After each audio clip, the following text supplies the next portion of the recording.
aku baru aja 2 hari yang lalu pulang naik gunung bareng teman-teman lainnya.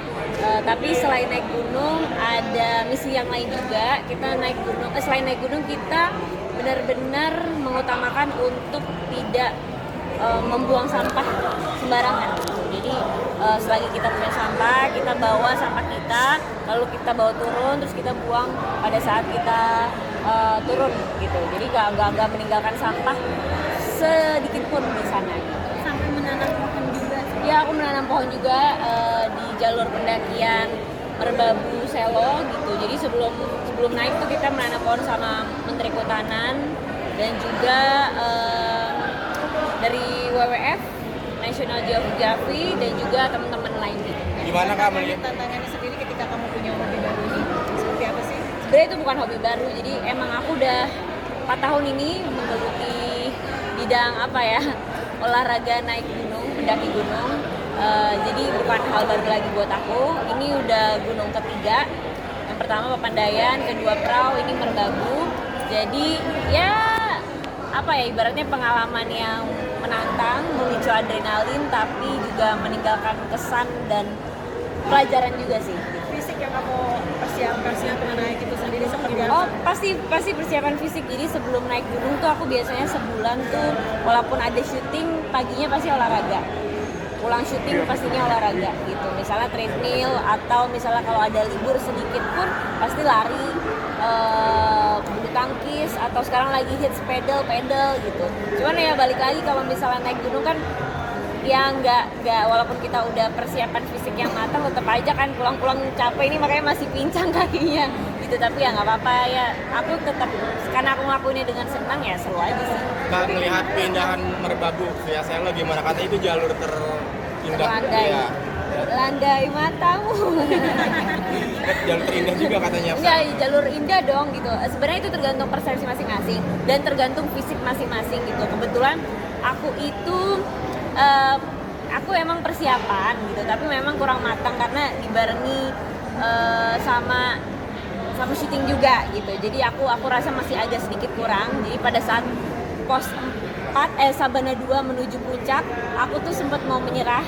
Bahkan kayaknya udah aku selesai aja ya di sini gitu. Tapi karena tekad yang kuat dan dorongan dari teman-teman yang lainnya dan kayaknya sayang aja ya gitu udah naik, tinggal dikit lagi puncak. Makanya aku langsung gas gitu. Walaupun udah hampir mau menyerah dan ini sekarang kaki aku terkilir dan besok ada jadwal fisioterapi karena ada cedera lutut gitu. Berapa jam nyampe puncak dari base camp? Karena kurang satu, makanya kalau mau naik gunung tuh persiapan emang harus matang banget. Jangan cuma sebulan, mungkin 2 bulan, 3 bulan kayaknya. Terus habis itu aku tuh terlalu excited, jadi terlalu buru-buru pada saat trekking dan juga ibaratnya kurang istirahat gitu. Sempat kemarin ada istimewa ngucapin mama Ya. sendiri gimana sih perasaannya? Karena aku tahu 2 hari lagi setelah aku turun gunung mama aku ulang tahun, jadi aku sempetin memanfaatkan mengcapture momen gitu ya, ibaratnya mengucapkan ulang tahun mama di atas puncak Gunung Merbabu gitu. Target lagi akan naik gunung apa lagi mungkin? Sebenarnya biasanya tuh aku naik gunung tuh pada saat hari ulang tahunku, cuman kemarin ada yang ngajak sebelum hari ulang tahunku, jadi kayak ya kecepatan sih jatuhnya ya gitu. Cuman kayaknya setahun sekali cukup sih gitu, mungkin tahun depan baru lagi. Pengennya sih nextnya gunung gede. Kan biasanya sakit kaki kayak gini biasanya ada berapa hari atau gimana harus istirahat dulu atau Biasanya sih 3 hari sebenarnya udah selesai, cuman karena ini aku lagi cedera lutut, jadi nggak tahu selesainya ya. Mudah-mudahan cepat atau lambat sembuh, bisa kembali beraktivitas dengan sehat gitu. Mama sendiri tuh memang nganjurin gak sih, maaf izin dulu gak sih sama mama? Kan tantangannya kan banyak. Oh iya, pasti izin orang tua karena wajib banget, karena ibaratnya gunung itu kan sakral ya. Apa yang diucapkan itu langsung kejadian di detik itu juga gitu. Entah itu cuaca, entah itu perasaan, entah itu fisik, itu langsung kejadian di detik itu juga. Bahkan izin orang tua tuh dan restu juga penting banget gitu. Aku selalu izin sih, dan mama dari awal pertama kali naik gunung awalnya nggak setuju karena ini sebenarnya namanya perempuan gitu ya gitu. Ini kan ibaratnya hal yang menantang ya gitu. Jadi agak-agak berat awalnya, cuman karena aku ngeyakinin mama ya lama-lama. Sempat ngajak Dul juga ya waktu itu juga. Dua gunung pertama aku bareng Dul. Nah, Dul sendiri gimana ketika ngerasain gak sih apa yang tantangannya mungkin sakit dan segala macam? Apa ya? Dua gunung pertama tuh aku ajak Dul. Cuman kalau kemarin nggak ngajak, udah ngajak tapi dia nggak bisa karena ulang tahun ayahnya. Tepat pada tanggal 26 Mei. Jadinya dia nggak bisa ikut. Dan ini pengalaman pertama aku gak bareng Dul naik gunung. Jadinya sedih sih pasti. Cuman ya mau gimana karena jadwalnya udah nggak bisa diundur lagi dan aku belajar menjadi perempuan mandiri dan kuat sih. Gitu. Dul sendiri hatin banyak sebelum aku efeknya lebih mana dibanding sebelum pastinya khawatir. Cuman karena Dul itu tipe laki yang bukan memanjakan, ibaratnya apa ya, membuat aku menjadi wanita yang menye-menye dan membuat aku menjadi ketergantungan gitu. Jadi dia apa ya, ibaratnya memberikan semangat dan memberikan keyakinan penuh supaya aku tuh juga yakin sama diri aku sendiri bahwa aku tuh bisa loh gitu. Jadinya aku jadi kuat sendiri gitu. ada pengalaman nggak sih kayak dengan sakralnya gunung yang Pengalaman, kalau alhamdulillah sampai sekarang cerita horor atau cerita mistis tidak ada, karena itu balik lagi mindset.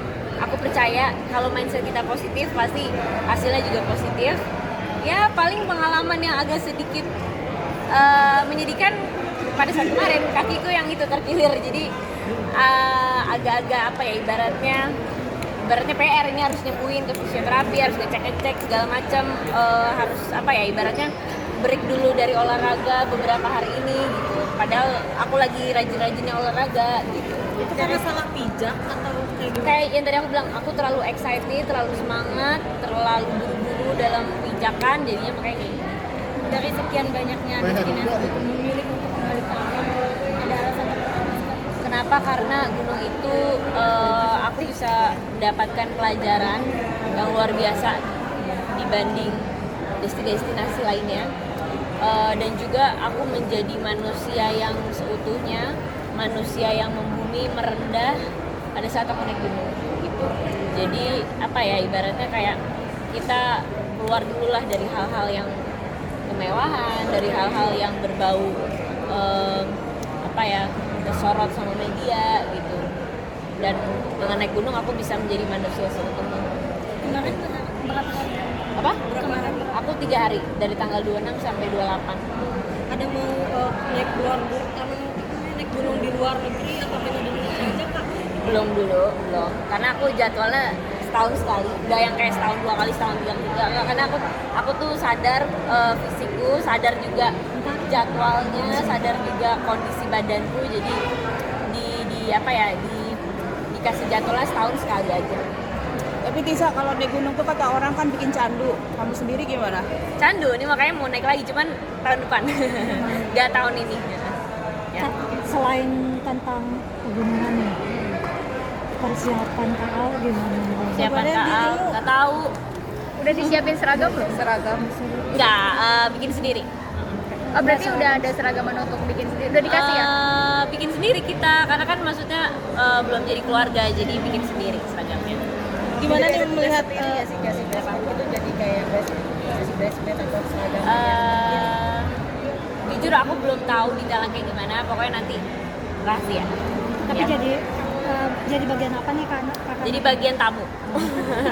Tapi outfit yang kamu siapin seperti apa nantinya? Ada bisa di-spill nggak? Yang pastinya kebaya, ya kan, kebaya, terus aku jadi tamu, terus aku datang, selebihnya rahasia. Nah ini kan Pak Dedani juga sempat bocorin ya bahwa pernikahan KKL nanti banyak bernuansa tradisional. Apalagi dari dirimu spill tadi akan menyiapkan baju kebaya, apakah memang benar kan? Kalau kebaya itu kan emang kayaknya pakaian wajib ya. Kalau kondangan tuh kayak semua orang pakai kebaya sih. Jadi ya kayaknya kebaya pakaian wajib mah. Nuansa warnanya sendiri. Warnanya. Rahasia. Udah ya, thank you semuanya.